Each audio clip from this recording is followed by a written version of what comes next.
लोकसभा में आज फिर दूसरे दिन भी राहुल गांधी ने चीन का मुद्दा उठाया। वो आज भी बार बार मैगजीन का जिक्र करते नजर आए और कहा कि अंतर्राष्ट्रीय मामलों में मुख्य मुद्दा चीन और अमेरिका के बीच टकराव है। यह हमारे राष्ट्रपति के भाषण का मुख्य हिस्सा है। मैं बस इतना कह रहा हूं कि चीन और भारत के बीच क्या हुआ और हमारे पीएम ने इस पर कैसे रिएक्शन दिया। राहुल के बोलते ही भारी हंगामे के चलते लोकसभा की कार्यवाही स्थगित कर दी गई। आज भी राहुल गांधी की स्पीच पूरी नहीं हो पाई। राहुल गांधी ने संसद परिसर में मीडिया से बात करते हुए एक बार फिर से ट्रेड डील को लेकर प्रधानमंत्री पर हमला बोला। राहुल गांधी ने कहा कि प्रधानमंत्री मोदी घबराए हुए हैं। जो ट्रेड डील 4 महीने से रुकी हुई थी, किसी ना किसी कारण से नरेंद्र मोदी ने कल शाम उस पर साइन कर दिया। राहुल ने कहा कि नरेंद्र मोदी पर भयंकर दबाव है। नरेंद्र मोदी की इमेज का गुब्बारा फूट सकता है। हमारे प्रधानमंत्री को कॉम्प्रोमाइज कर दिया गया है। आज लोकसभा की कार्यवाही के दौरान टैरिफ डील को लेकर सदन में जबरदस्त हंगामा हुआ। विपक्षी दलों ने सरकार पर व्यापारिक समझौते और टैरिफ दरों में विसंगतियों का आरोप लगाते हुए नारेबाजी की। भारत और अमेरिका के बीच ट्रेड डील की घोषणा के तहत अमेरिका ने भारतीय सामान पर टैरिफ 50% से घटाकर 18% कर दिया है। इसके बावजूद ट्रेड डील के विरोध में विपक्ष ने कार्यवाही शुरू करते हुए हंगामा किया। अमेरिका के साथ इस डील के बाद प्रधानमंत्री नरेंद्र मोदी की जमकर तारीफ हो रही है। दिल्ली में एनडीए सांसदों की मीटिंग में प्रधानमंत्री का अभिनंदन हुआ। वहीं प्रधानमंत्री ने एनडीए सांसदों की मीटिंग में कई बड़ी बातें कही। उन्होंने कहा कि इस सदी की सबसे बड़ी घटना दुनिया के सेंटर स्टेज में भारत का आना है। पूरी दुनिया में भारत की पूछ है। दुनिया के संतुलन में भारत की अहम भूमिका है। प्रधानमंत्री ने विपक्ष पर चुटकी ली और कहा कि कुछ लोग टैरिफ के फैसले को लेकर टूट पड़े हैं। अमेरिकी राष्ट्रपति डोनाल्ड ट्रंप ने प्रधानमंत्री मोदी से बात करने को सम्मान की बात बताया। ट्रंप ने सोशल मीडिया पर लिखा कि वो मेरे सबसे करीबी दोस्तों में से एक हैं। अपने देश के एक शक्तिशाली और सम्मानित नेता है। हमने व्यापार, रूस यूक्रेन युद्ध को खत्म करने समेत कई मुद्दों पर चर्चा की। ट्रंप ने अपने पोस्ट में यह भी दावा किया है कि भारत रूस से तेल की खरीद को बंद कर देगा और अमेरिका और संभवतः वेनेजुएला से ज्यादा तेल खरीदेगा। इससे यूक्रेन में चल रहे युद्ध को समाप्त करने में मदद मिलेगी। भारत अमेरिका डील के पीछे वाणिज्य मंत्री पीयूष गोयल की भूमिका अहम मानी जा रही है। वहीं इस डील के वार्ताकार हैं। 3 दिन पहले पीयूष गोयल ने संकेत दिया था कि अमेरिका के साथ करीब करीब सभी मुद्दे सुलझा लिए गए हैं और इसे पूरा करने की दिशा में भारत बढ़ सकता है। यह सकारात्मक और अच्छी डील है। पीयूष गोयल को पॉलिटिको मैगजीन ने अपने लेख में कौशल और दुनिया का सबसे सख्त व्यापार वार्ताकार बताया था। पीयूष गोयल की क्षमता और बातचीत की समझ ने उन्हें भारत के लिए एक हथियार बना दिया है। भारत और अमेरिका के बीच ट्रेड डील को जैसे ही ग्रीन सिग्नल मिला, कारोबारियों ने इसे बड़ी कामयाबी बताया। अमेरिकी चैम्बर कॉमर्स ने कहा कि हम अमेरिका और भारतीय सरकारों को टैरिफ और गैर टैरिफ बाधाओं को कम करने की घोषणा के लिए बधाई देते हैं। दोनों महान देश में अमेरिका और भारतीय कंपनियों और श्रमिकों को फायदा होगा। हम राष्ट्रपति ट्रंप और पीएम मोदी और राजदूत क्वात्रा और गौर सहित उनके अन्य अधिकारियों के प्रयासों की भी तारीफ करते हैं। पश्चिम बंगाल में चुनावी माहौल के बीच ईडी एक बार फिर से एक्शन मोड में है। बंगाल में 10 जगहों पर ईडी ने रेड की है। कोयला खदान घोटाला मामले में छापेमारी हो रही है। आसनसोल के जमुरिया बाजार इलाके में रेड हो रही है। पश्चिम वर्धमान जिले के पांडेश्वर में भी ईडी ने एक्शन लिया है। ईडी को मैजुल नाम के एक कोयला माफिया की तलाश है। ईडी के अधिकारी उसके घर पहुंचे। बंगाल में ईडी का एक्शन तेज हो रहा है। ममता बनर्जी दिल्ली में मौजूद है। ममता बनर्जी ने कोलकाता में 22 ऑफिसर्स की टीम बुलाई है जो कि दिल्ली पहुंच चुकी है। इस टीम ने दिल्ली पुलिस की गाड़ी ममता बनर्जी के काफिले के लिए लेकर आई। उनकी चेकिंग की, वीडियो रिकॉर्डिंग भी की जा रही है। सवाल उठ रहा है कि क्या ममता बनर्जी को दिल्ली पुलिस पर भरोसा नहीं है जो ममता ने कोलकाता से एक्स्ट्रा फोर्स को मंगवाया।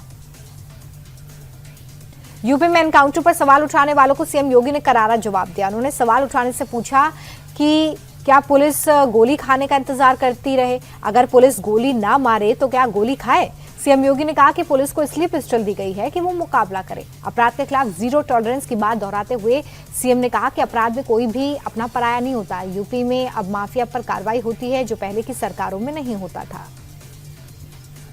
चेन्नई में डीएमके संस्थापक और पूर्व मुख्यमंत्री सीएन अन्नादुरई की पुण्यतिथि मनाई गई। इसमें खास बात यह रही कि श्रद्धांजलि देने के लिए चेपॉक से मरीना बीच तक जुलूस निकाला गया। बड़ी संख्या में इसमें लोग शामिल हुए। सीएम स्टालिन भी जुलूस में शामिल होकर अपनी श्रद्धांजलि देते नजर आए। हम आपको बता दें कि 1969 में अन्नादुरई के निधन पर ऐतिहासिक ढंग से करीब 1.5 करोड़ लोगों की भीड़ उमड़ी थी। बीते 7 साल से पाकिस्तान की जेल में सुनील आधे बनकर सजा काट रहे बालाघाट के प्रसन्नजीत को अब कैद से रिहाई मिल गई है। बालाघाट निवासी प्रसन्नजीत पिछले 7 साल से पाकिस्तान की जेल में बंद थे, जिसकी रिहाई को लेकर उसकी बहन लगातार सरकार से गुहार लगा रही थी। खैर लांजी पुलिस थाने से जैसे ही फोन आया कि प्रसन्नजीत पाकिस्तान की जेल से रिहा हो गया है, वैसे ही बहन संग मित्रा फूट फूट कर रोने लगी। बहन की आंख में 7 साल के इंतजार के बाद मिली खुशी के आंसू उमड़े। दिल्ली में पांडव नगर इलाके में आचार्य निकेतन में डिलीवरी बॉय की चाकू से गोदकर हत्या कर दी गई है। मृतक की पहचान 22 साल के अरुण राज के रूप में हुई है। मृतक के गले और सीने में कई बार चाकू से वार हुआ है। पुलिस के अनुसार 3 युवक मोटरसाइकिल से आए थे और किसी बात को लेकर विवाद हुआ, जिसके बाद धारदार हथियार से उस पर हमला कर वो फरार हो गए। जांच में पता चला कि तीनों आरोपी नाबालिग हैं। तीनों को हिरासत में लेकर पूछताछ हो रही है। मथुरा के प्राइमरी स्कूल में बच्चों से नमाज पढ़वाने के आरोप में हेडमास्टर जान मोहम्मद को सस्पेंड कर दिया गया है। 30 जनवरी को बीजेपी के ब्लॉक अध्यक्ष दुर्गेश चौहान ने शिकायत दर्ज करवाई थी। हेडमास्टर पर स्कूल में पढ़ने वाले छोटे बच्चों का ब्रेन वॉश कर आरोप लगाया गया कि वह स्कूल में जबरन नमाज पढ़वाते हैं, राष्ट्रगान नहीं करवाते हैं। स्कूल में कुल 235 बच्चे पढ़ते हैं, जिसमें से 89 मुस्लिम हैं, बाकी हिंदू बच्चे हैं। स्कूल में 8 शिक्षक हैं, 7 हिंदू हैं और सिर्फ हेडमास्टर ही गैर हिंदू है। लखनऊ के गोमती नगर विस्तार इलाके में एक युवक ने थार से पुलिस बैरिकेडिंग को टक्कर मारकर गिरा दिया। इसके बाद चलती गाड़ी का गेट खोलकर उस पर खड़ा हो गया। एक वीडियो सामने आया है। जी रोड का ये वीडियो है, G20 रोड का, जहां पर युवक ने पूरी घटना की रील बनाई और अपने सोशल मीडिया हैंडल पर इसे पोस्ट किया। रील में युवक कुछ दूर जाने के बाद चलती गाड़ी से बाहर निकलता हुआ दिखाई दे रहा है। वीडियो कब का है, इसकी पुष्टि नहीं है। जम्मू कश्मीर में अनंतनाग के केहरीबल इलाके में स्थित गौशालाओं में भीषण आग लग गई। आग की लपटों को आप देख सकते हैं किस तरीके से आग की लपटें उठ रही हैं। आसपास के कई घरों को इस आग ने अपनी चपेट में लिया। इलाके में अफरा तफरी मच गई। सूचना मिलने के बाद दमकल कर्मी मौके पर पहुंचे, आग पर काबू पाया। अभी तक आग लगने के कारणों का पता नहीं चल सका है। साध्वी प्रेम बाईसा मौत मामले में बड़ा खुलासा हुआ है। साध्वी की मौत से पहले कंपाउंडर ने इंजेक्शन लगाया था। इंजेक्शन लगाने के बाद साध्वी प्रेम बाईसा की तबीयत बिगड़ी और फिर मौत हो गई। कंपाउंडर देवी सिंह के अनुसार उसने डॉक्टर द्वारा लिखी गई पर्ची के आधार पर इंजेक्शन लगाया। कंपाउंडर ने बताया कि इंजेक्शन लगाकर जाने के करीब 20 से 25 मिनट बाद साध्वी के पिता का फोन आया कि उसकी तबीयत अचानक बहुत ज्यादा खराब हो गई है। SIT की टीम इस पूरे मामले की जांच कर रही है।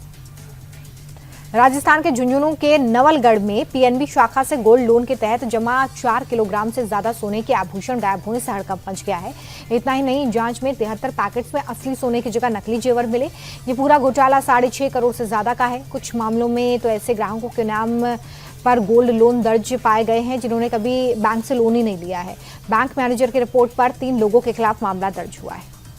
केरल के कन्नूर में एक जंगली भैंसे ने शीशे वाला दरवाजा तोड़ते हुए शोरूम के अंदर घुसने की कोशिश की। भैंसे ने दरवाजे के टफन ग्लास को कागज की तरह फाड़ दिया और अंदर दाखिल हुआ। CCTV फुटेज में साफ दिख रहा है कि भैंस की रफ्तार इतनी तेज थी कि वो खुद को संभाल नहीं पाया। कांच का दरवाजा तोड़ते ही शोरूम के चिकने फर्श पर बुरी तरह से फिसला, सीधे दीवार से जा टकराया। गनीमत रही कि जिस वक्त भैंसा अंदर घुसा वहां कोई कर्मचारी या कस्टमर मौजूद नहीं था, वरना बड़ा हादसा हो सकता था। घाटी में जारी शीतलहर के बीच श्रीनगर के डल झील में शिकारा का लुत्फ उठाने वालों की संख्या बढ़ रही है। जम्मू कश्मीर में इन दिनों बर्फबारी का आनंद लेने के लिए लगातार टूरिस्ट पहुंच रहे हैं। श्रीनगर के प्रसिद्ध डल झील में पहुंच रहे हैं, जहां की खूबसूरती के बीच वे शिकारा का आनंद ले रहे हैं। डल लेक के शांत पानी में वे शिकारा से खूबसूरत नजारों का दीदार करने का रोमांच ले रहे हैं।